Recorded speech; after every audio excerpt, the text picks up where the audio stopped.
falta esse, ok, pode sim. Mas é aquela, né? Se ninguém se manifestou é porque pode. Bem, pessoal, Não, é bom. Eu vi um meme, professor, esses dias que era assim: a gente na sala virtual, dando aula remota, parece que a gente está num centro espírita, perguntando direto: tem alguém aí? Tem alguém me escutando? nunca antes na história dos professores o conceito de mediação, o professor como mediador, foi tão bem aplicado, né? Porque é mediador no sentido mediúnico mesmo. Exato. Com certeza, Gilson. Pois bem, gente, então vamos dar início aqui ao nosso último movimento da oficina de ensino, um movimento que eu tenho um carinho especial, que é discutir literatura como meio, como forma, ou uma interface entre literatura e sociologia para pensarmos o ensino. Então, assim, o movimento da brincadeira e dos jogos, como da literatura, assim, são coisas que me encantam muito, assim, enquanto pesquisador, enquanto cientista social, enquanto professor, porque são atividades, assim, básicas do nosso cotidiano, que são também, fazem parte, né, do que nós somos, assim, são essenciais. Então, eu acho um tema muito legal para a gente trabalhar e discutir no ensino de sociologia, e a esse movimento, eu queria propor com vocês que nós começássemos de uma forma diferente esse nosso encontro hoje, que é um encontro especial, por ser o último, e também por conta do próprio tema. Então, eu quero fazer o seguinte com vocês, eu vou inverter um pouco vou propor da gente inverter um pouco o desenvolvimento aqui da nossa conversa, e começarmos pelo que seria a última parte aqui, que seria uma discussão com a instrumentalização de um conto. Eu separei, nós vamos discutir essa relação entre literatura e sociologia, é, eu separei especificamente contos, para nós fazermos isso através de contos. Nós poderíamos pensar em diversos outros gêneros literários, ou então na própria história da literatura, mas para essa atividade eu pensei em alguns contos. E eu trouxe eu vou começar a streamar aqui, para ficar mais fácil. Eu trouxe para a gente trabalhar aqui 5 opções de 5 opções de contos. Eu não sei se vocês chegaram a dar uma olhada lá, eu coloquei muito recente, né? Tirando o texto do Amon Oz, que é um pequeno, é uma novelinha, né? É um romance bem pequenininho, assim, mas é um romance, não daria para a gente fazer atividade aqui com ele, mas é algo que eu resolvi deixar para vocês de qualquer forma, caso queiram ler aí nas férias, excelente. Então, o que eu gostaria de fazer com vocês é o seguinte, a ideia é a gente ler agora, coletivamente, um desses 5 contos, A Toda Dor Tem Fim, Pai contra a Mãe. Toda Dor Tem Fim, de uma escritora que se chama Maria Valéria Rezende. Ela é uma escritora de contos, mas também uma freira, tem escrito muita coisa, assim, contemporânea, ela entra em temas, assim, interessantíssimos. Um conto clássico de Machado de Assis, que é Pai contra a Mãe, um conto de um escritor uruguaio que se chama Mário Benedetti, A Noite dos Feios, um conto do Ivel Lima Barreto, que se chama Nova Califórnia, e um conto que um colega meu lá de Curitiba traduziu do inglês, é a única versão que tem em português, um conto que foi publicado no jornal The New Yorker, em 1948, que se chama A Loteria, de Simon Jackson. O que eu queria fazer? Eu queria convidar vocês, nós lermos, e eu preciso enfatizar isso, que é um convite, não é determinante. Se vocês falarem, não, professor, não vai rolar, a gente pula para outro momento da aula. Mas eu tenho que deixar assim muito, muito claro para vocês que é um convite, por quê? Porque eu preciso, assim, que vocês tenham essa disposição, tá? Dê um conto hoje nessa aula, e sabendo que não é uma avaliação, que isso aqui não, a gente não vai ler para depois interpretar e chegar e fazer cruzamentos com gênero ou cotejar isso com teorias sociológicas e conceitos. Nós vamos simplesmente ler o conto. A ideia é essa nesse momento. E a terceira coisa que eu pedi para vocês, né, nesse momento, eu estou pedindo muita coisa, né? Eu estou convidando para ler um conto, dizendo que não é uma avaliação, mas a terceira coisa é eu gostaria que nós lêssemos esse conto, ou tentássemos ler aqui, no coletivo. Então, eu jogo aqui, streamo na tela um desses contos, e eu posso começar, eu posso puxar a leitura, mas em algum momento eu vou parar de ler, e eu gostaria que alguém continuasse até onde quisesse. Vocês topam fazermos essa atividade? Se topam, ok, Gilson, Carol, Sim. Eu topo. Vanessa, Saulo, Lili. Ok, pra mim. Ok. Lili, ok. Vamos fazer uma lista logo, assim, para quando o professor parar, a gente já sabe quem continua. Você. Agora, a Carol fica em segundo. Em terceiro pode ser eu. Quem pode ficar em quarto? O Eu Saulo. posso, Gil. Pronto. Aí falta mais quem? A Vanessa. A quinta, pode ser, Vanessa? A Vanessa Vanessa, tá dizendo que acho que não consegue ligar o fone. tudo bem, Vanessa. Ah, tá bom. Pode Então, ser se eu. fosse a Lili. Isso, Pode. Lili. E Então, pronto, fecha. aí termina. Tá Aí depois certo. volta de novo. Quando a Lili parar, volta o Alexandre. Isso. Vocês ficam à vontade. Maravilha. Certo, professor Gilson. Tá certo, tio Gilson. Desculpa, é só para organizar, gente. Gilson, eu adorei sua organização. Tá ótimo. Agora, eu queria pedir o seguinte para vocês. Não, vamos fazer o seguinte, já que a Lili foi a última dessa lista, Lili, escolha um desses 5 contos, por favor. Qualquer um. Fala-me, Deus. Sobrou pra mim. Deixa eu ver. Gente, dá uma ideia, professor. O Jogador Tem Fim, Pai contra a Mãe, A Noite dos Feios, A Nova Califórnia e A Loteria. Acho que pai contra mãe. Pai contra a Mãe.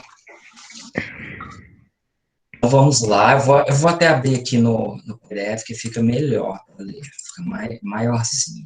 Vocês têm aí também para ler, se vocês acharem melhor, mas eu vou deixar bem grande aqui. Pelo celular é só você sair da janela da sala, né, e abrir na janela do PDF. Vou ficar assim, eu acho melhor. Conseguindo ver aí também? Opa, eu abri errado aqui. Professor, como é pelo celular, é tão minúsculo que eu prefiro fazer dessa forma que eu tô falando, entendeu? Sim. No PDF. Tá só no áudio da sala. É. Certo. Isso. Pai contra Mãe.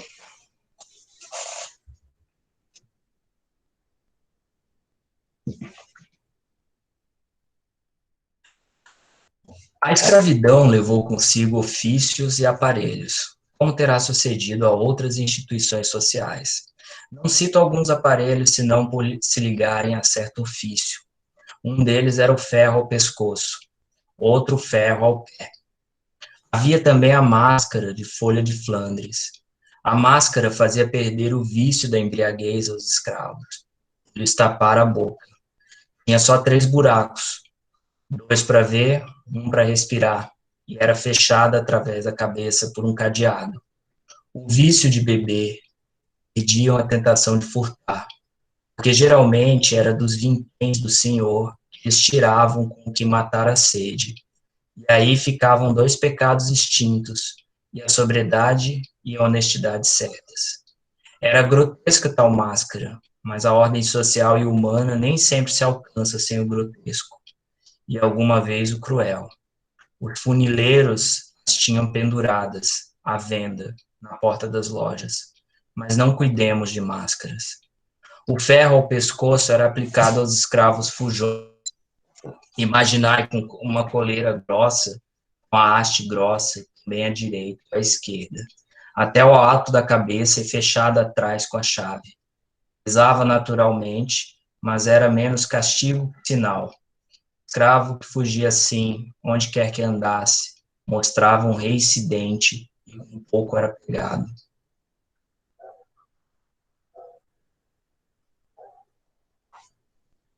Pode ir.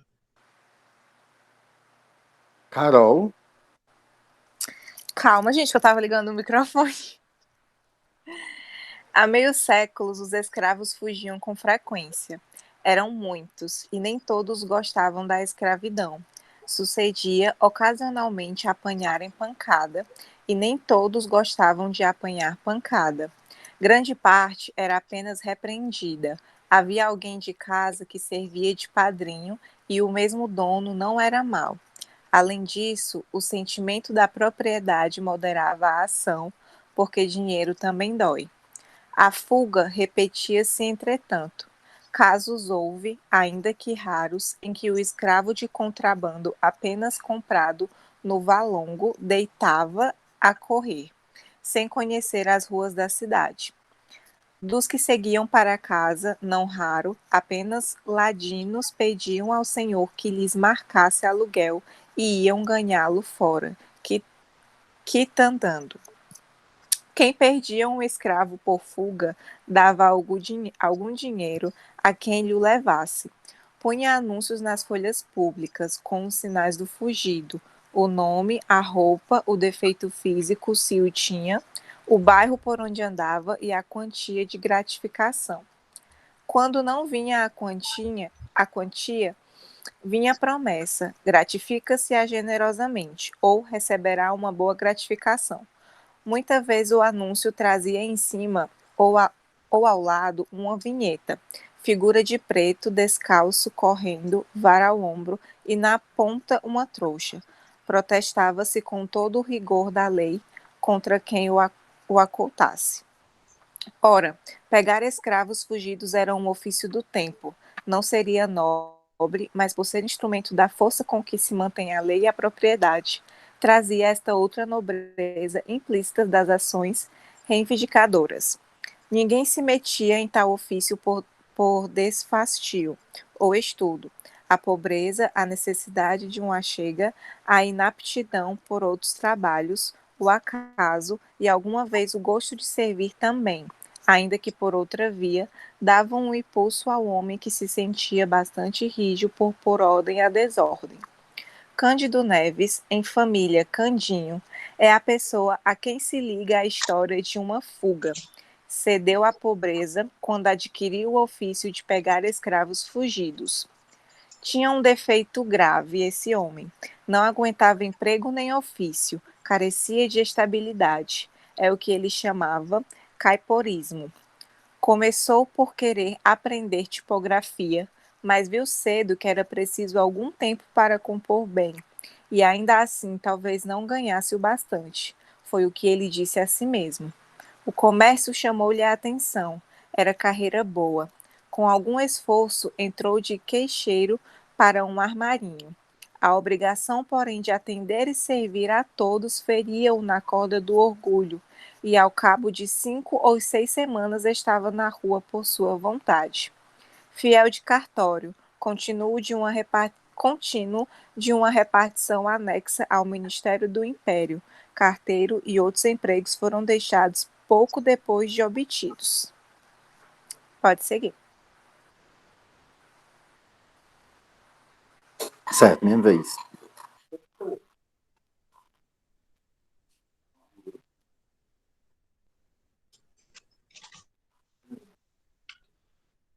Quando veio a paixão da moça Clara, não tinha ele mais que dívidas, ainda que poucas, porque morava com um primo, entalhador de ofício. Depois de várias tentativas para obter emprego, resolveu adotar o ofício do primo, de que, aliás, já tomara algumas lições. Não lhe custou apanhar outras, mas, querendo aprender depressa, aprendeu mal. Não fazia obras finas nem complicadas, apenas garras para sofás e relevos comuns para cadeiras.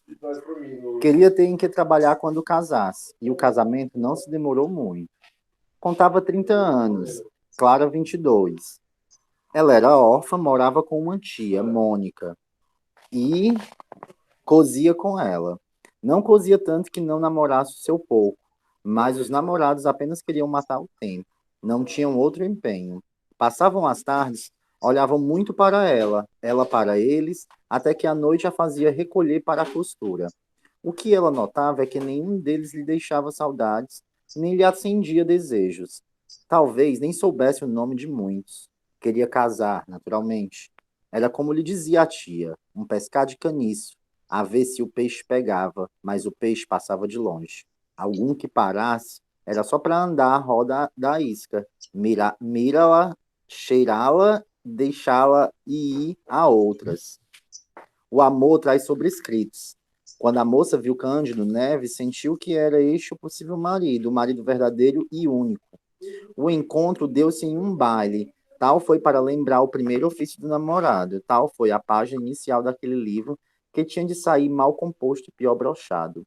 O casamento fez-se 11 meses depois e foi a mais bela festa das relações dos noivos. Amigas de Clara, menos por amizade que por inveja, tentaram arredá-la do passo que ia dar. Não negavam a gentileza do noivo, nem o amor que ele tinha, nem ainda algumas virtudes. Diziam que era dado em demasia a patuscadas. Pois ainda bem, replicava a noiva, ao menos não caso com defunto. Não, defunto não. Mas é que não diziam o que era. Tia Mônica. Tia Mônica, depois do casamento na casa pobre, onde eles se foram abrigar, falou-lhes uma vez nos filhos possíveis. Eles queriam um só, embora viesse a agravar a necessidade. Vocês, se tiverem um filho, morrem de fome, disse a tia à sobrinha. Nossa Senhora nos dará de comer, acudiu Clara. Tia Mônica devia ter-lhes feito a advertência ou a ameaça quando ele lhe foi pedir a mão da moça, mas também ela era amiga de patuscadas. E o casamento seria uma festa como foi. Pode continuar. Professor, o senhor pode baixar a tela do texto? Porque meu computador travou e eu não estou conseguindo. Pronto, voltou. Chegou aqui. Alegria. A alegria era comum aos três. Isso. A alegria era comum aos três. O casal ria a propósito de tudo. Os mesmos nomes eram objeto de trocados. Clara, Neves, Cândido. Não davam o que comer, mas davam o que rir, e o riso digeria-se sem esforço. Ela cosia agora mais. Ele saía a empreitadas de uma coisa e outra. Não tinha emprego certo. Nem por isso abriam mão do filho. O filho é que, não sabendo daquele desejo específico, deixava-se estar escondido na eternidade. Um dia, porém, deu sinal de si à criança. Varão ou fêmea, era o fruto abençoado que viria trazer ao casal a suspirada ventura. Tia Mônica ficou desorientada. Cândido e Clara riram dos seus sustos. Deus nos há de ajudar, titia, insistia a futura mãe. A notícia correu de vizinha a vizinha. Não houve mais que espreitar a aurora do dia grande. A esposa trabalhava agora com mais vontade. E assim era preciso, uma vez que, além das costuras pagas, tinha de ir fazendo com retalhos o enxoval da criança. A força de pensar nela vivia já com ela. Media-lhe fraldas, cosia-lhe camisas. A porção era escassa, os intervalos longos. Tia Mônica ajudava, é certo, ainda que de má vontade. Vocês verão a triste vida, suspirava ela. Mas as outras crianças não nascem também? Perguntou Clara. Nascem, e acham sempre alguma coisa certa que comer, ainda que pouco. Certa como? Certa, um emprego, um ofício, uma ocupação, mas em que é que o pai dessa infeliz criatura que aí vem gasta o tempo? Cândido Neves, logo que soube daquela advertência, foi ter com a tia, não áspero, mas muito menos manso do que de costume. Ele perguntou se já algum dia deixara de comer. A senhora ainda não jejuou, senão pela Semana Santa. E isso mesmo quando não quer jantar comigo. Nunca deixamos de ter o nosso bacalhau. Bem sei, mas somos 3. Seremos 4. Não é a mesma coisa. Que quer então que eu faça, além do que faço? Alguma coisa mais certa. Vejo o marceneiro da esquina, o homem do armarinho, o tipógrafo que casou sábado, todos têm um emprego certo. Não fique zangado. Não digo que você seja vadio, mas a ocupação que escolheu é vaga. Você passa semanas sem vintém. Sim, mas lá vem uma noite que compensa tudo, até de sobra. Deus não me abandona, e Preto Fugido sabe que comigo não brinca. Quase nenhum resiste, muitos entregam-se logo. Tinha glória nisto. Falava da esperança como de capital seguro. Daí a pouco ria e fazia rir a tia, que era naturalmente alegre e previa uma patuscada no batizado. Próximo. Só um pouco. Cândido Neves perdera já o ofício de entalhador, como abrir mão de outros muitos melhores ou piores. Pegar escravos fugidos trouxe-lhe um encanto novo. Não obrigava a certas longas horas sentado, só exigia força, olho vivo, paciência, coragem e um pedaço de corda. Cândido Neves lia os anúncios, copiava-os, metia-os no bolso e saía às pesquisas. Tinha boa memória, fixando os sinais e os costumes de um escravo fugido. Gastava pouco tempo em achá-los, segurá-los, amarrá-los e levá-los. A força era muita, a agilidade também, mas de uma vez, a uma esquina conversando de coisas remotas, via passar um escravo como algo que ia fugindo quem era. O nome, o dono, a casa deste e a gratificação. Interrompia a conversa e ia atrás do vicioso. Não apanhava logo. Espreitava lugar azado e de um salto tinha gratificação nas mãos. Nem sempre saía sem sangue. As unhas e os dentes de outros trabalhavam, mas geralmente ele vencia sem o menor arranhão. Um dia, os lucros entraram a escassear. Os escravos fugidos não vinham já, como dantes, meter nas mãos de Cândido Neves. Havia mãos novas e hábeis. Como o negócio crescesse, mais de um desempregado pegou em si e numa corda.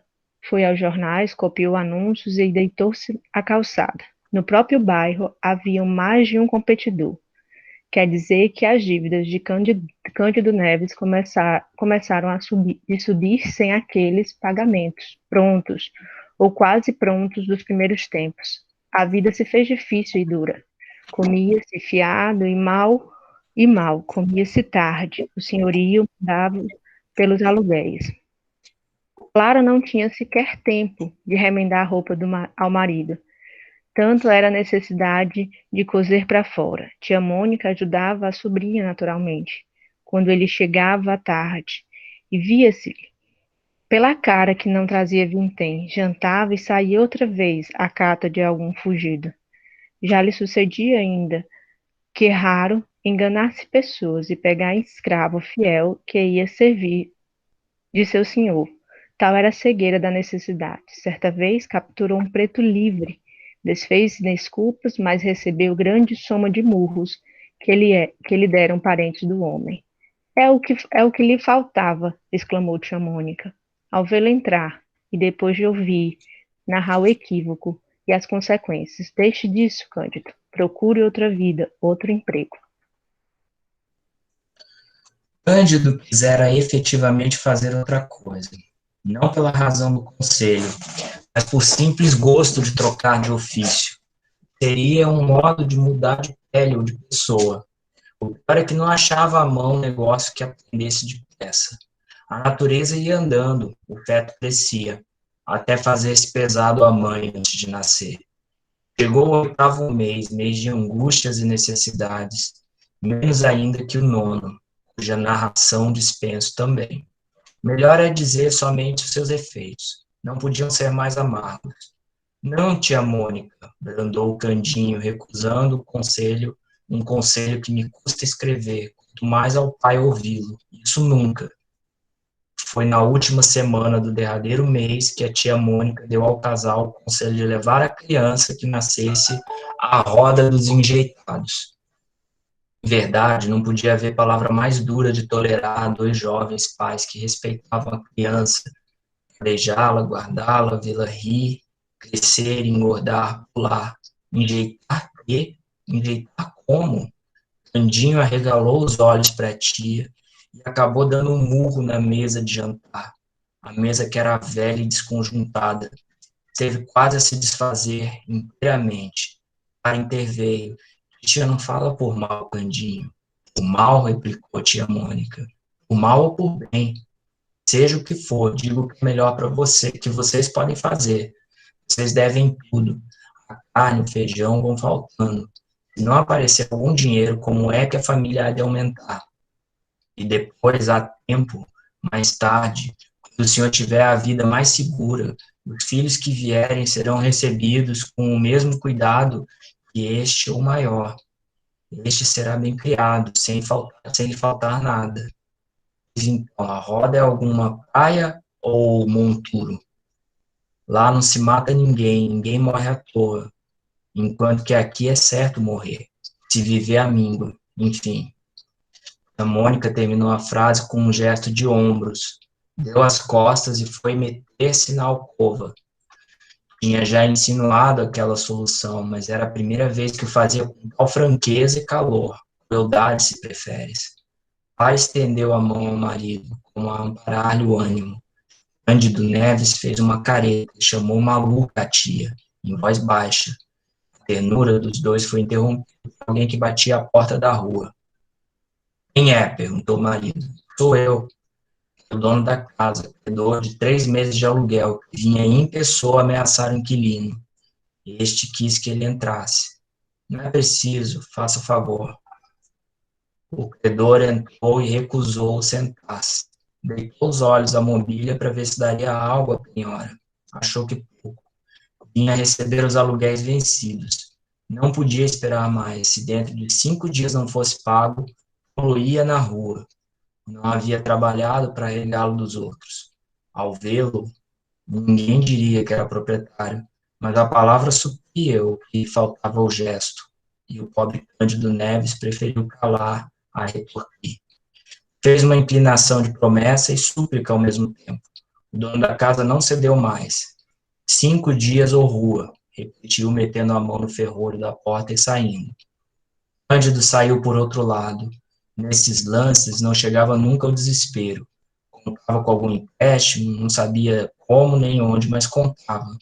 Demais recorreu aos anúncios. Achou vários, alguns já velhos, mas em vão os buscava desde muito. Gastou algumas horas sem proveito e tornou para casa.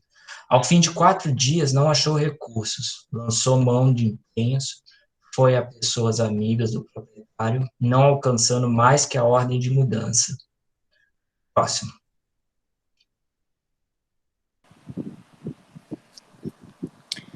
A situação era aguda. Não achavam casa, nem contavam com pessoa que lhes emprestasse alguma. Era ir para a rua. Não contavam com a tia. Tia Mônica teve arte de alcançar aposento para os 3 em casa de uma senhora velha e rica, que lhe prometeu emprestar os quartos baixos da casa, ao fundo da cachoeira, para os lados de um pátio. Teve ainda a arte maior de não dizer nada aos dois, para que Cândido Neves, no desespero da crise, começassem por enjeitar o filho e acabasse alcançando algum meio seguro e regular de obter dinheiro, emendar a vida, em suma. Ouvia as queixas de Clara sem as repetir, é certo, mas sem as consolar. No dia em que fossem obrigados a deixar a casa, falou-ias, espantar com a notícia do obséquio, iriam dormir melhor do que cuidassem. Assim sucedeu. Postos fora da casa, passaram ao aposento de favor e 2 dias depois nasceu a criança. A alegria do pai foi enorme e a tristeza também. Tia Mônica insistiu em dar a criança à roda. Se você não a quer levar, deixe isso comigo. Eu vou à roda dos barbonos.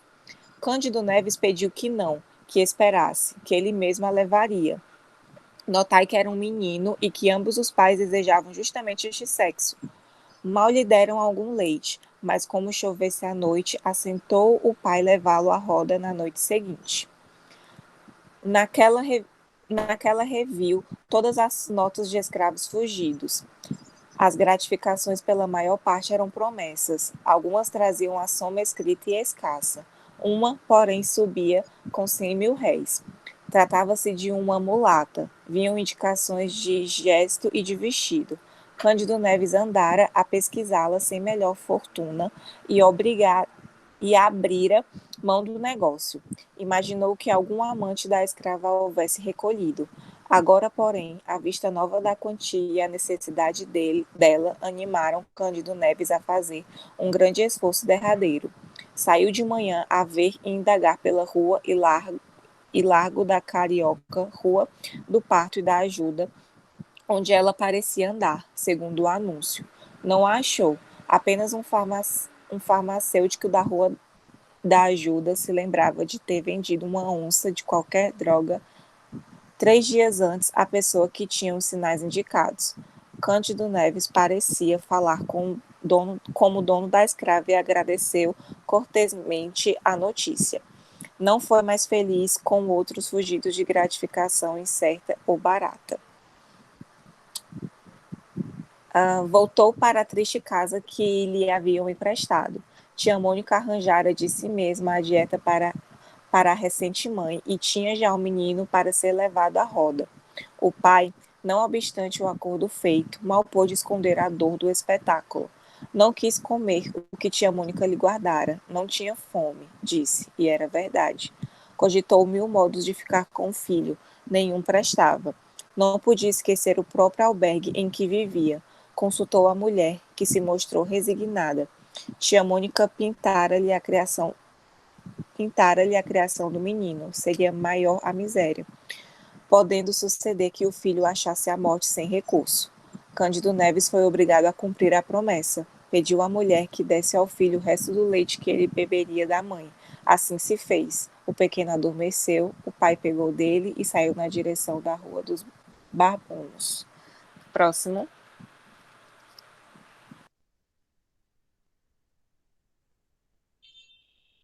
Sou eu, sim. Vê se vocês conseguem ver uma interferência do meu ventilador aí, não dá, não vai escutar. Oi? O meu ventilador tá dando interferência ou não? Tá só baixinho, Gilson, mas não tá dando interferência, não. Tá, deixa eu aumentar aqui o volume. Agora tá bom. Tá bom? Pronto. Tá ótimo. Que pensasse mais de uma vez em voltar para casa com ele. É certo. Não menos certo é que eu agasalhava muito, que eu beijava, que cobria o rosto para preservá-lo do sereno. Ao entrar na rua da Guarda Velha, Cândido Neves começou a afrouxar o passo. Hei de entregá-lo mais tarde que puder, murmurou ele. Mas não sendo a rua infinita ou sequer longa, viria a acabá-la. Foi então que lhe ocorreu entrar por um dos becos que ligavam à Rua da Ajuda. Chegou ao fim do beco e, indo a dobrar à direita, indo a do... Pera, me perdi. Na direção do Largo da Ajuda, viu do lado oposto um vulto de mulher. Era a mulata fugida. Não dou aqui a comoção de Cândido Neves por não podê-lo fazer com a intensidade real. Um adjetivo basta, digamos enorme. Descendo a mulher, desceu ele também. A poucos passos estava a farmácia onde obtivera a informação que referia acima. Entrou, achou o farmacêutico, pedi-lhe a firmeza de guardar a criança por um instante. Viria buscá-la sem falta. Mas Cândido Neves não lhe deu tempo de dizer nada, saiu rápido, atravessou a rua até ao ponto em que pudesse pegar a mulher sem dar alarma. No extremo da rua, quando ela ia a descer a de São José, Cândido Neves aproximou-se dela. Era a mesma, era a mulata fujona. Arminda, bradou, conforme a nomeava o anúncio. Arminda voltou-se sem cuidar malícia. Foi só quando ele, tendo tirado o pedaço de corda da algibeira, pegou dos braços da escrava que ela compreendeu e quis fugir. Era já impossível. Cândido Neves, com as mãos robustas, atava-lhe os pulsos e dizia que andasse. A escrava quis gritar. Parece que chegou a soltar alguma voz mais alta que de costume, mas entendeu logo que ninguém viria libertá-la. Ao contrário, pediu então que a soltasse pelo amor de Deus. Estou grávida, meu senhor, exclamou. Se vossa senhoria tem algum filho, peço-lhe por amor dele que me solte. Eu serei tua escrava. Vou servi-lo pelo tempo que quiser. Me solte, meu senhor moço. Siga, repetiu Cândido Neves. Me solte, não quero demoras. Siga. Próximo. Houve aqui luta, porque a escrava, gemendo, arrastava-se a si e ao filho. Quem passava ou estava à porta de uma loja compreendia o que era e naturalmente não acudia. Arminda ia alegando que o senhor era muito mau e provavelmente a castigaria com açoites, coisa que no estado em que ela estava seria pior de sentir. Com certeza, ele lhe mandaria dar açoites. Você é que tem culpa. Quem lhe manda fazer filhos e fugir depois? Perguntou Cândido Neves.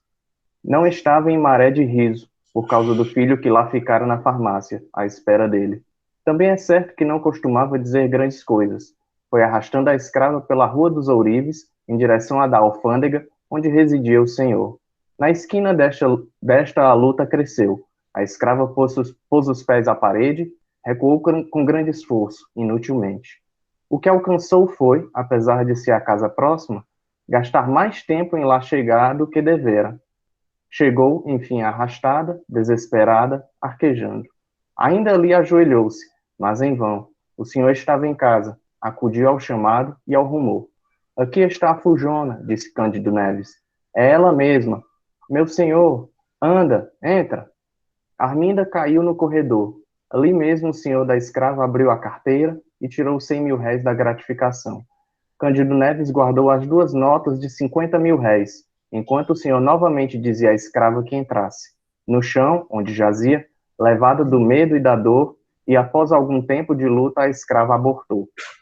O fruto de algum tempo entrou sem vida neste mundo, entre os gemidos da mãe e os gestos de desespero do dono. Cândido Neves viu todo esse espetáculo. Não sabia que horas eram. Quaisquer que fossem, urgia correr à rua da ajuda, e foi o que ele fez sem querer conhecer as consequências do desastre. Quando lá chegou, viu o farmacêutico sozinho, sem o filho que lhe entregara. Quis esganá-lo. Felizmente, o farmacêutico explicou tudo a tempo. O menino estava lá dentro com a família, e ambos entraram. O pai recebeu o filho com a mesma fúria com que pegara a escrava fujona de há pouco. Fúria diversa, naturalmente. Fúria de amor. Agradeceu depressa e mal, e saiu às carreiras, não para a roda dos enjeitados, mas para a casa de empréstimo com o filho e os 100.000 réis de gratificação.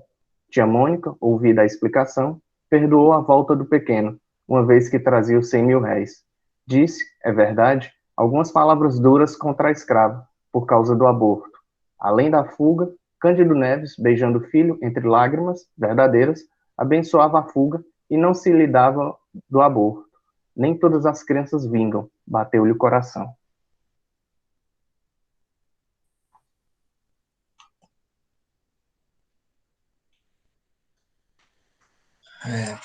O conto é bem pesado no final, né? Isso. Eu fiquei meio triste.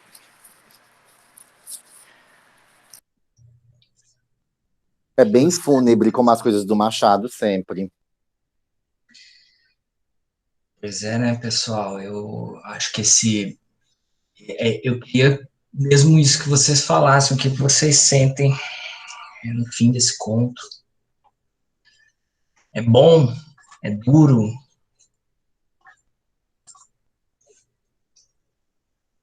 Bom, na minha percepção,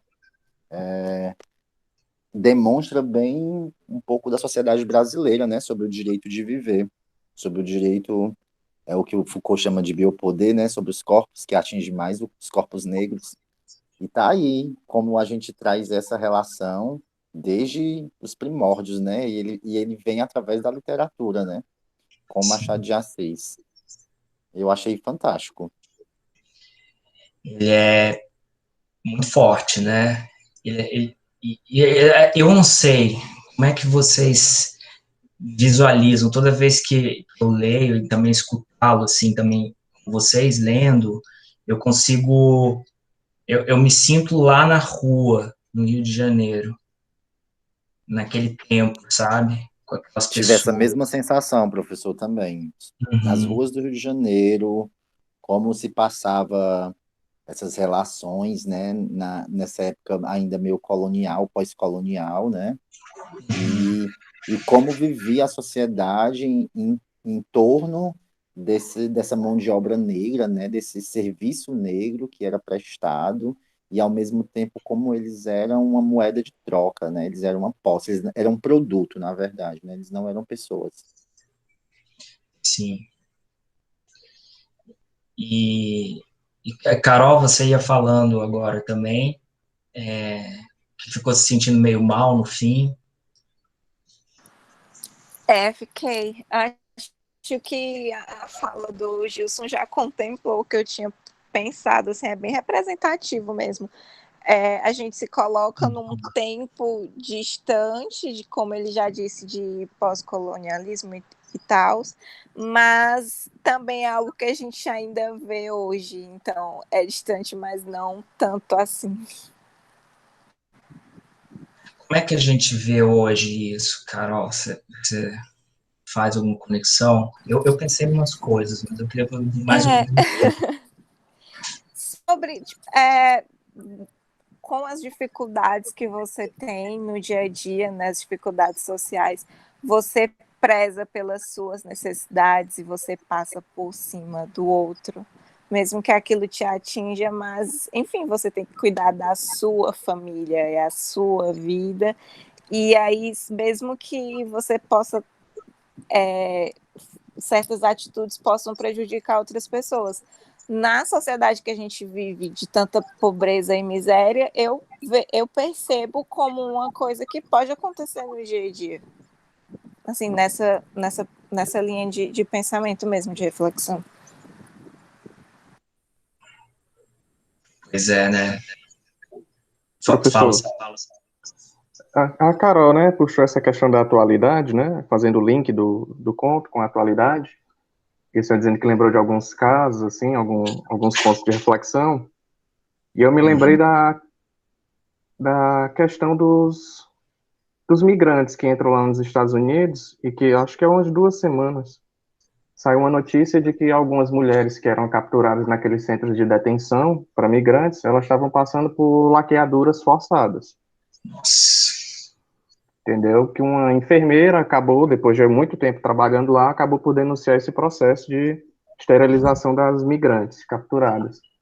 E essa questão do Cândido Neves, né, de trabalhar capturando pessoas, que alguns grupos de apoiadores lá do Palhaço Laranja lá, que eles trabalham ajudando a polícia nas fronteiras a capturar pessoas que entram no território americano. Então, o quão distante é esse conto de hoje, né? O quão distante é essa desumanização do outro. Com certeza. Infelizmente, né, a gente sente essa dá para perceber, né, que ao mesmo tempo que ele é remoto e ele é grotescamente violento, uma coisa banal, né, porque a gente acompanha o ponto de vista do perseguidor, né, do opressor, que está reproduzindo uma situação banal lá do cotidiano da cidade. É um conto do cotidiano de uma realidade extremamente violenta, né, infelizmente, uma realidade muito íntima ainda para nós, né, não nesses termos, mas coisas muito, muito, como a Carol falou, como você deu exemplo agora nessa aula. Fiquei pensando como que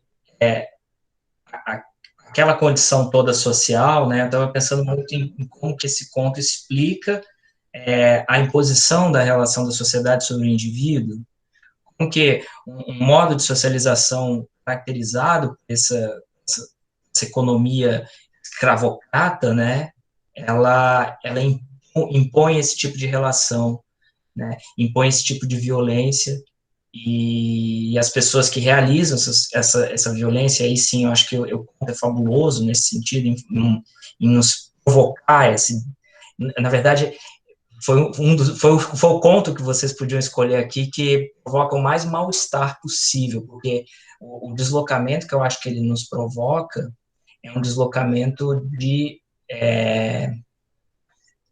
perceber que essa violência, essa maldade, ela não é reproduzida necessariamente por mentes muito sádicas, muito perversas, é reproduzida por pessoas do cotidiano, do dia a dia, né? E aí, nossa, Gil, você foi na lata, né?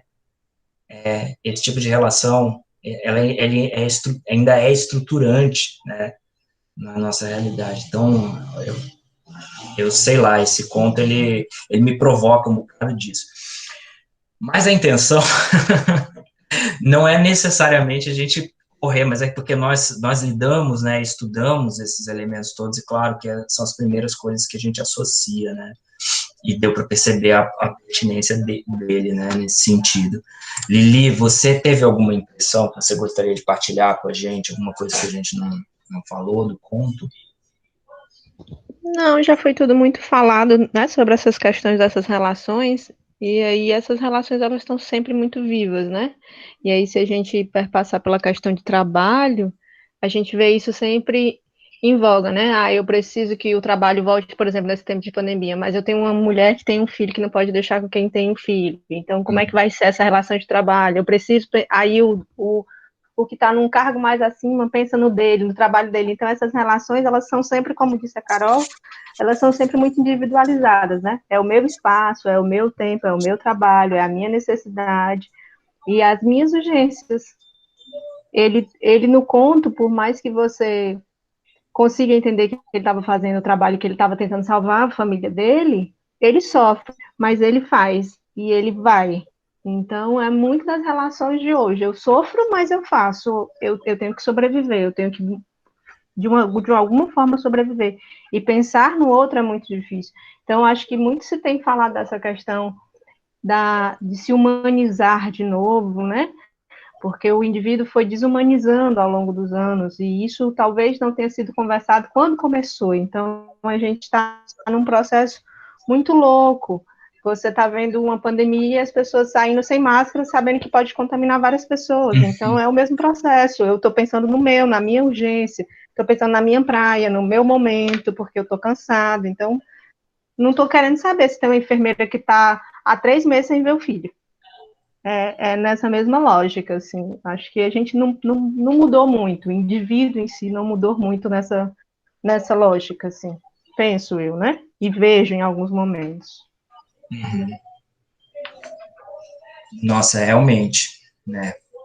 É uma coisa muito forte ainda em nós, né? E talvez nós não tenhamos experimentado nesse modelo de sociedade que nós conhecemos algo que fosse muito diferente disso. E por isso nos provoca esse desconforto, né? Um desconforto. Mas o que eu queria perguntar agora para vocês, processando todas essas questões e provocados, vocês gostaram de ler em conjunto?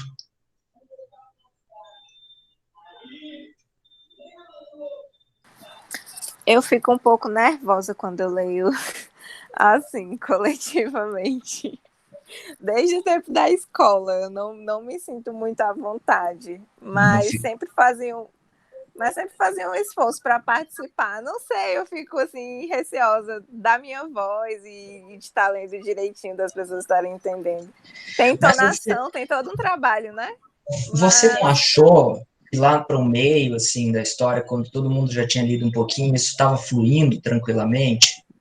Vai melhorando, sim, vai melhorando. É só um receio inicial mesmo, eu acho. Eu acho que sempre tem aquele primeiro, no nosso caso aqui, dessa nossa turma, que foi o Gilson, que toma a iniciativa e fala, não, vou ler, depois vamos organizar aqui, né? Me parece que depois que um colega lê e o outro também lê, me parece que todos vão sentindo que isso é possível, que é uma... E eu não sei, mas aí eu tô fazendo uma referência ao texto do Rafael, e essa leitura coletiva, ela tem um poder de nos ativar, de nos colocar em uma sintonia maior do que a leitura isolada e individual. Eu não sei, vocês concordam com isso? Concordo plenamente. Não é à toa que, tipo assim, eu já cursei o curso de letras, né, em inglês, e uma Sim. das disciplinas que eu mais gostei de fazer foi literatura conto, porque são textos pequenos, textos que têm geralmente lição de moral, textos que podem trazer muito aquela figura de linguagem prosopopeia, que são coisas inanimadas ou abstratas que ganham vida ou ganham aspectos de seres humanos, né, para trazer essa linguagem mais metafísica, né, meta-humana. Aí o que acontece? Nos grupos, nos cursos de letras, isso é muito normal, você sentar em círculo e fazer grupos de leitura. Para quê? Para que, além de você exercitar a sua oratória, você também consegue trazer o grupo em pensar coletivo, né? Todo mundo está dando sua contribuição naquele momento de fazer ler aquele texto, mesmo com todas as limitações, o importante é que você participe do momento, né? Porque eu acho que é isso que causa o engajamento, a interação. Gilson, é exatamente nessa linha que eu trouxe essa proposta para hoje. Embora a gente esteja fazendo essa experiência de uma forma muito, muito experimental mesmo, porque nós estamos nesse cenário aqui remoto, todas as limitações disso.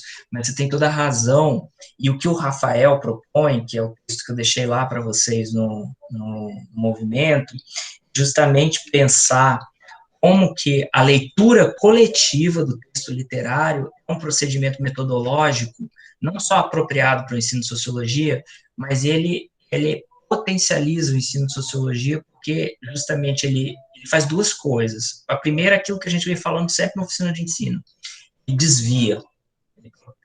desvia o teu modo tradicional de lidar com o saber, com o conteúdo, com a disciplina, com a ciência. A sociologia precisa muito disso, né? A gente precisa fazer as abstrações que nós precisamos, ordenar os conceitos para estabelecer, né, esse deslocamento de uma percepção individual e restrita da realidade, percepções coletivas e gerais, a gente precisa desviar. Então, a literatura, ela nos fornece um meio riquíssimo, muito amplo para desviar, nós viajamos, né? A gente aqui viajou no tempo, né? A gente viajou no tempo e no espaço, esse conto, em um determinado momento. Mas a gente pode viajar até para outros planetas, para outras dimensões, para outros mundos, a gente nos transmuta, a gente se nos transforma, né? Onde nós podemos nos transformar no protagonista, nos outros personagens, durante essa viagem. Essa é uma coisa, né? A leitura da literatura nos propõe, mas ela faz uma outra coisa, faz um duplo serviço. Esse segundo serviço é a ideia da leitura coletiva, e exatamente o que você falou, né, Gilson? Essa leitura e ler em voz alta, Carol, produz essa espécie de atmosfera de turma, de foco. Assim, por mais que a gente está aqui num grupo pequeno, mas pense assim, numa turma com 30, 35 alunos, é muito difícil, está todo mundo com mais ou menos uma sintonia aproximada para pensar num objeto de aprendizagem. Mas quando exatamente, né, Gilson? Quando estamos todos lendo juntos, no coletivo, a figura do aluno deixa de ser só o aluno ali, passa a ser o leitor, né? O leitor, né? Essa questão do leitor é muito importante. E a gente entra, né?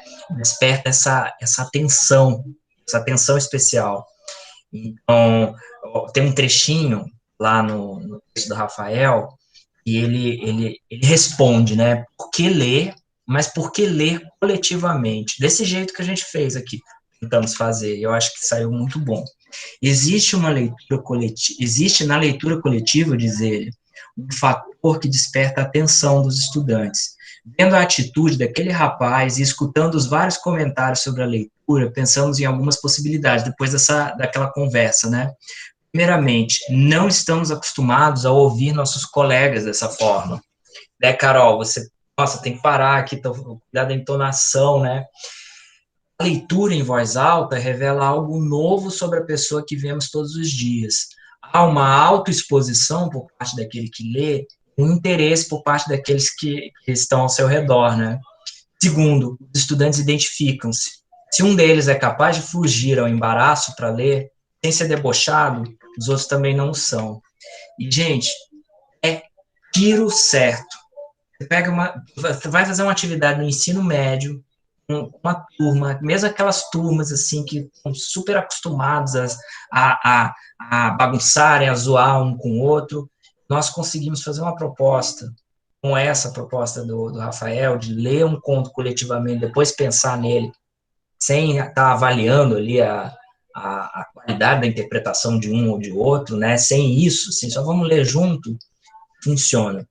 Funciona nesse sentido, funciona nesse momento, assim, de todo mundo se engajar, e eles não debocham, é muito raro.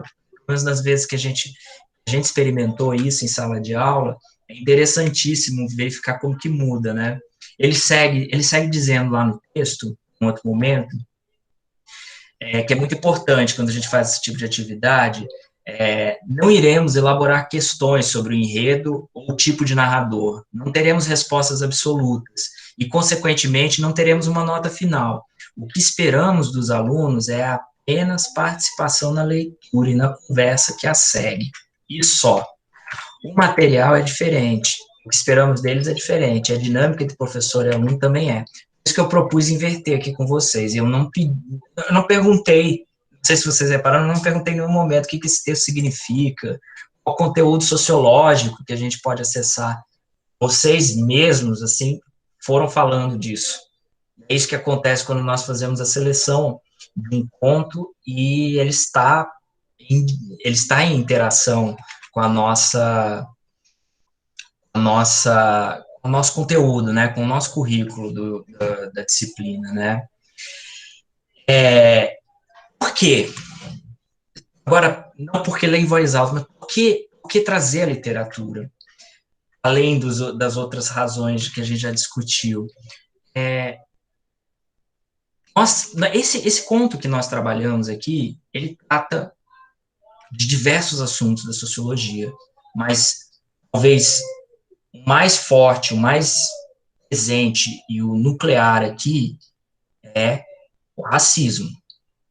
E toda a herança, toda a consequência do Brasil ser um país estruturalmente racista, historicamente um país que se construiu, né, nessas relações de senhores escravos, né, então isso é muito forte, esse é um tema muito forte.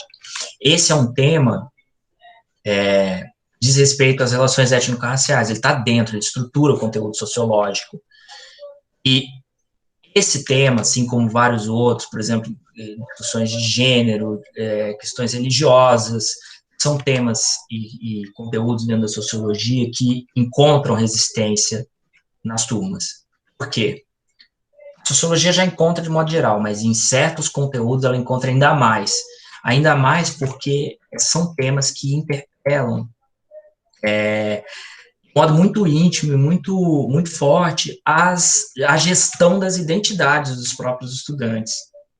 E o modo de tratar, né, sociologicamente, e quando o professor está falando, isso pode, assim, provocar de pronto uma resistência. Agora, não. Se a gente trabalha, como nós fizemos aqui, passando por um recurso literário, são a possibilidade de que os próprios alunos tragam o tema, tragam a discussão, e não é a identidade deles que está em jogo. A gente não está falando aqui do Saulo, da Lili, a gente está falando do Cândido Neves e dos outros personagens do texto.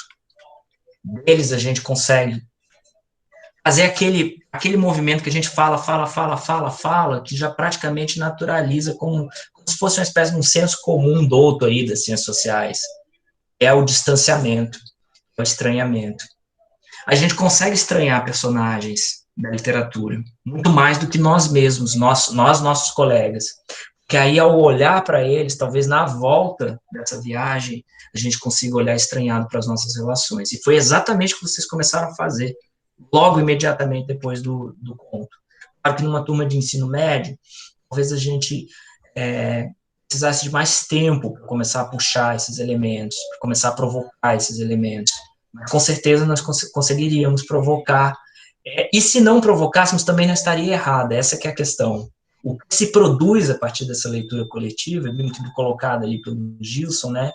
O que se produz já é uma produção coletiva ali da turma. Então, ela não precisa necessariamente ter essa finalidade de chegar naquele ponto curricular escolhido.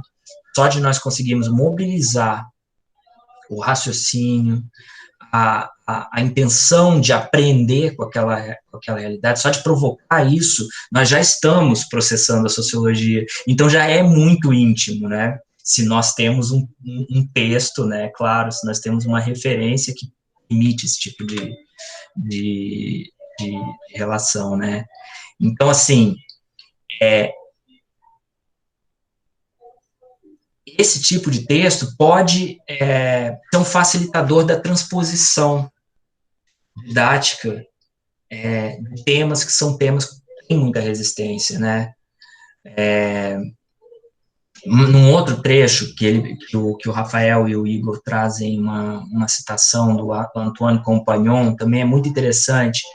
Eles dizem o seguinte, alimentando esses argumentos do porquê trabalhar com a literatura, né? A literatura deve ser lida porque oferece um meio de preservar e transmitir a experiência dos outros. Ora, se não é isso que a gente quer na sociologia, em grande medida, né? Estimular, um dos elementos que a gente precisa tanto é estimular aquela capacidade de ler o mundo através do olhar dos outros, né? A literatura que faz isso com a melhor qualidade, né? A arte também.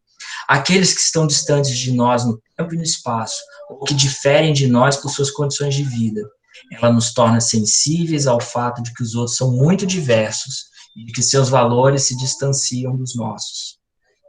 Seguem eles, né? Mas por que essas tarefas encontrariam na literatura um meio singular e privilegiado? Ainda de acordo com o autor, isso acontece porque, ao apelar para as emoções e a empatia, a literatura percorre um espaço da experiência humana que é negligenciado ou preterido por outros discursos, inclusive aí o discurso sociológico, né? A Michelle Petit é uma referência que eu vou deixar para vocês também, para fazer uma discussão maior. A Michelle Petit, ela fala um pouco dessa característica do que é o leitor e o que é o ato de ler, né? Ela e o Daniel Nack, né? Ela diz assim que quando lemos, particularmente textos literários, acessamos condições imprescindíveis para a autodescoberta, a construção da nossa própria subjetividade. Daí a associação com a ideia de trabalho psíquico. E, gente, quando a gente está falando de construção da subjetividade, recursos para associação, né, para esse trabalho psíquico de formação de identidade, isso tem tudo, absolutamente tudo a ver com uma característica daqueles que estão nas escolas, a característica do estado da juventude, né? Vocês com certeza assistiram, né? Eu estou vendo vocês fazendo com a cabeça que sim, vocês assistiram a nossa aula especial da prática de trabalho docente 3 com o professor Irapuã, qual ele fala um pouco do que significa ser jovem, né? Então, essa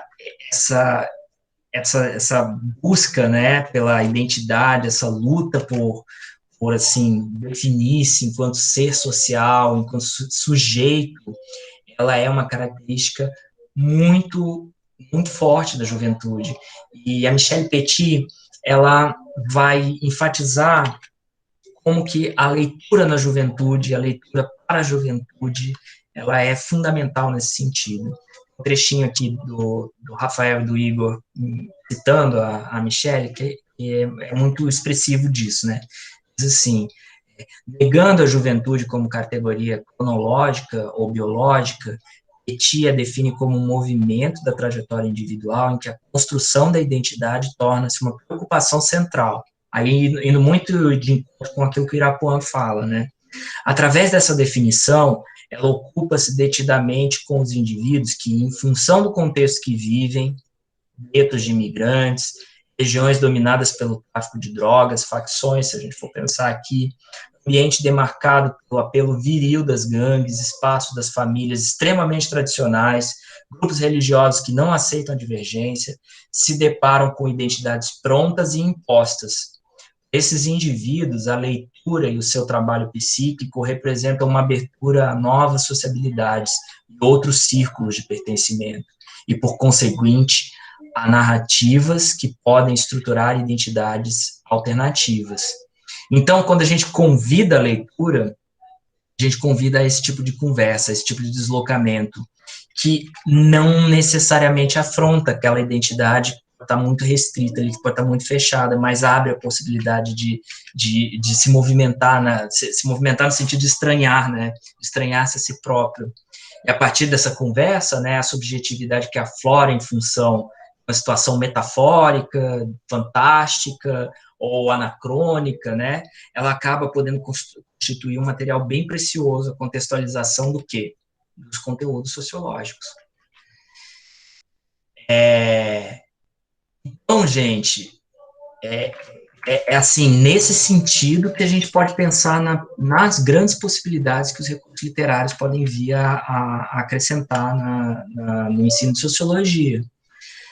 Uma outra contribuição que eles trazem nesse texto é a discussão do Daniel Pennac.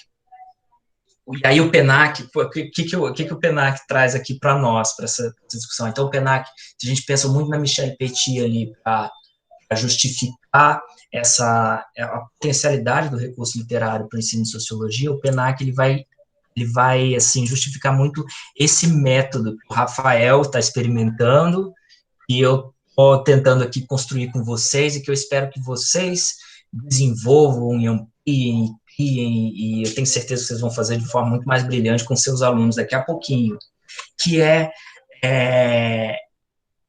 construir com os estudantes o prazer pela leitura, e construir com os estudantes o prazer pelo deslocamento do raciocínio sociológico. E assim, não é impor. Aí o Pennac, ele é muito interessante, porque ele vai dizer, em determinado momento, que o verbo ler não... gente, deixa eu botar aqui. O verbo ler, ele não... Tá aparecendo aí para vocês? Digam sim, por favor, que eu não estou mais vendo. Tá sim, professor. Maravilha. Sim. O verbo ler não suporta o imperativo. A versão que partilha com alguns outros, como, por exemplo, o verbo amar, sonhar. Diz ele, né? Bem, é sempre possível tentar, é claro. Vamos lá, me ame, sonhe, leia logo. Diabo, eu estou mandando você ler.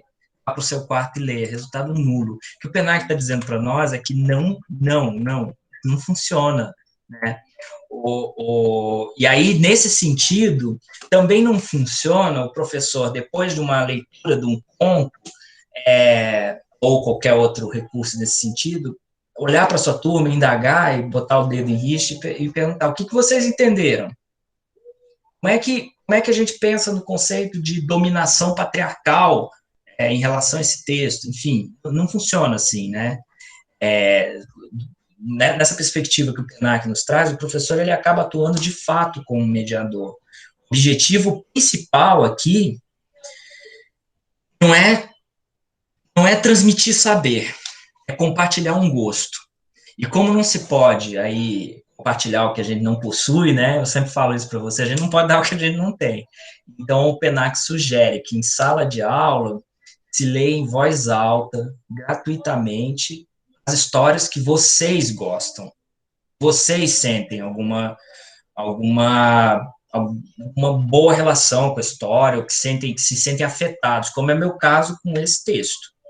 Esse texto que eu escolhi e os outros que eu coloquei lá no movimento para vocês, são textos que me afetam, que eu penso que tem algo a partilhar. Sabe aquele texto que vocês leem e ficam pensando: nossa, eu queria mostrar isso muito para o meu amigo, eu queria mostrar muito isso aqui para fulano, para beltrano. Eu leio um texto e penso assim: nossa, eu queria muito, nossa, como que eu queria que as pessoas pudessem ler isso? Essa sensação de que o Pennac está falando, é isso que o professor pode partilhar. Uma coisa muito boa que vocês leem e seria bom partilhar, seria interessante, seria gostoso. Então, nesse sentido, o Pennac diz, né, nesse mesmo livro, como um romance, né, que são direitos imprescritíveis do leitor, né, ele faz um código, né, então o direito de não ler, o direito de pular páginas, o direito de não terminar um livro, o direito de reler, o direito de ler qualquer coisa, o direito ao bovarismo, né, que assim, de fantasiar, né, de pensar que você é o próprio personagem, assumir essas características enquanto está naquela atividade ou depois dela, né, doença textualmente transmissível, o direito de ler em qualquer lugar, o direito de ler uma frase e depois pular para outras, assim, né, sem a necessidade de se manter, enfim, ele fala dessas várias características, né, porque essa atividade ela tem que ser, de certa forma, prazerosa, ela tem que ser, não necessariamente prazerosa, ela pode ser incômoda, mas ela tem que ser legítima para ela valer. Então, o caráter do convite para esse tipo de atividade, ele é imprescindível, porque a escola já tem diversas coisas que são obrigatórias. Essa ela não precisa ser, ela não, na verdade, se ela para ela ir nesse ritmo, ela não pode ser. Então, é muito importante que a gente faça nesse ritmo.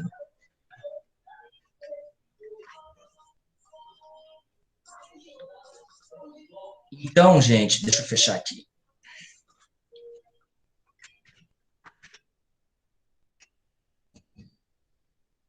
Pessoal, é assim que eu acho que vocês, ao lerem o texto do Rafael e do Igor, vão perceber como que a gente tentou assim, replicar um pouco do que é essa proposta de trabalhar com conto no ensino de sociologia. O que eu queria assim, fechar com vocês, antes da gente partir para uma discussão mais, assim, dos encaminhamentos finais da disciplina. Precisa ser conto? Não. Você pode fazer isso com qualquer outro recurso, né? Poesia, um romance. Precisa ser pequeno? Precisa ser curto? Também não. Isso não tem um limite colocado. O limite, assim, são as possibilidades que vocês têm, o clima com a turma, a viabilidade da escola, enfim, mas tudo isso é transponível porque a ideia é, assim, que o tempo para ler, o tempo da sala de aula não são os mesmos tempos. Não sei se eu estou conseguindo me fazer muito claro, mas a gente pensa sempre que, nossa, gente, que loucura, né? Se você viu o que nós fizemos aqui, nós lemos um texto de 11 páginas, ensino remoto. Vocês, né, leram. Vocês acham que isso seria possível com a turma de ensino médio? Eu tenho certeza que sim. Desde que a gente consiga fazer nesse ritmo.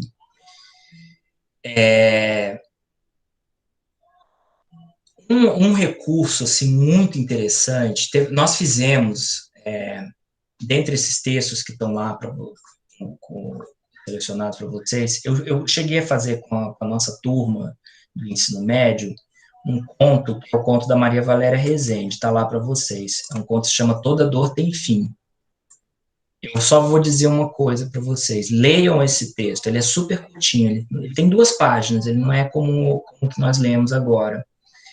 E depois vocês me digam se vocês acham, o que vocês acham que aconteceu numa sala de ensino médio lendo esse texto. Foi esse que nós trabalhamos em sala de aula, trabalhei inclusive com o Rafael, que é o autor do texto de referência, lá do conteúdo. E foi, assim, uma experiência muito transformadora, foi muito transformadora. Para mim, eu acho que principalmente para mim, mas eu sei que até hoje alunos de vez em quando vêm, falam, alguns passaram gente que não gostava, não lia de jeito nenhum, passou a ler, e melhor do que isso, passou a escrever. Ficou com vontade de escrever, teve aluno que virou contista, que hoje escreve legal, assim, e o Rafael também é um cara que escreve, ele acabou escrevendo um conto sobre uma das minhas alunas, numa turma de 1º ano nessa escola. Depois da leitura desse texto, das discussões, ela ela descobriu não, né? Ela tomou coragem para assumir publicamente a sexualidade dela, e era algo assim muito difícil de se fazer, principalmente naquele momento, para um adolescente no ensino médio. Enfim, coisas que a gente não espera que possam acontecer, que aconteceram nesse sentido. Gente, além desses contos que eu selecionei aqui, são só contos que eu gostaria de partilhar com vocês, eu gostaria muito que nesse movimento vocês trouxessem referências que vocês gostam, que vocês já tiveram contato, que vocês acham que a gente poderia ler para trabalhar com o ensino de sociologia, relacionar com algum conteúdo, algum dos objetos de ensino que constam lá nas diretrizes do Estado, né, na adaptação da BNCC. E eu cheguei a essa aula, eu confesso para vocês que eu fiquei muito preocupado em, poxa, eu queria trazer aqui pelo menos uma referência de um conto contemporâneo cearense. E aí eu comprei um livro de contos de uma escritora que, na verdade, os contos não são delas, mas é de uma escola que ela desenvolveu com escritores daqui. Todos os contos são passados aqui no Ceará. É a Socorro Acioli. Escrevia no Povo aqui, acho que ela é professora também na UFC, acho que para o ano que vem, inclusive, a gente poderia pensar em trazê-la para fazer essa discussão juntos aqui, né, quem sabe, né, pode ficar bem interessante. Mas eu li esses contos todos e eu fiquei, assim, tem muita coisa boa mesmo, coisas assim muito próximas, inclusive da nossa realidade lá na UFC, contos que se passam, conto de terror que se passa na Gentilândia, coisa assim muito interessante mesmo. Mas eu falei, eu não consigo escolher um. Então, melhor do que eu escolher um conto, eu gostaria que vocês fizessem esse tipo de pesquisa e buscassem, trouxessem assim para contribuir para a disciplina. Além de contos, eu acho que os folhetins, né? E aí a gente poderia fazer toda uma aula, assim, toda uma discussão sobre a pertinência, sobre a importância, né, da história oral e dos folhetins, dos romances, né, da literatura, que academicamente chama literatura de cordel, né, mas eu descobri que esse nome é muito nome aqui acadêmico, né, para quem realmente participa, né, desse movimento, são os folhetins, né. Então, assim, o cordel ele é muito rico mesmo, de possibilidades para se trabalhar em sala de aula. E aí eu deixei um vídeo para vocês, que é uma atividade do PAP, sobre a força do cordel para o ensino, de modo geral. Aí vocês fazem o deslocamento para o ensino de sociologia, tá bom? Alexandre, Pois não. posso fazer só uma contribuição, já Claro, uma dica de leitura? por favor. Então, gente, eu vou puxar Salsicha para minha terra, né? Raquel de Queiroz, que ela não é de Quixadá, mas ela é considerada uma cidadã quixadaense, porque ela tem um sítio lá que até hoje resiste como referência da carreira dela, né? Da vida dela, de importante escritora que ela foi. E tem um livro dela chamado Tantos Anos, que é um livro de contos dela.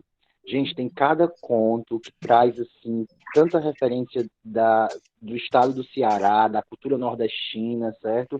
Depois, se vocês tiverem oportunidade, quase todas as escolas de ensino médio têm. Tantos Anos, se chama.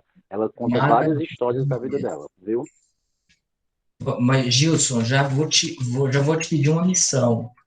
Oi. Escolha um conto de tantos Eu anos. já tenho um, professor, porque no ensino médio eu conheci esse livro.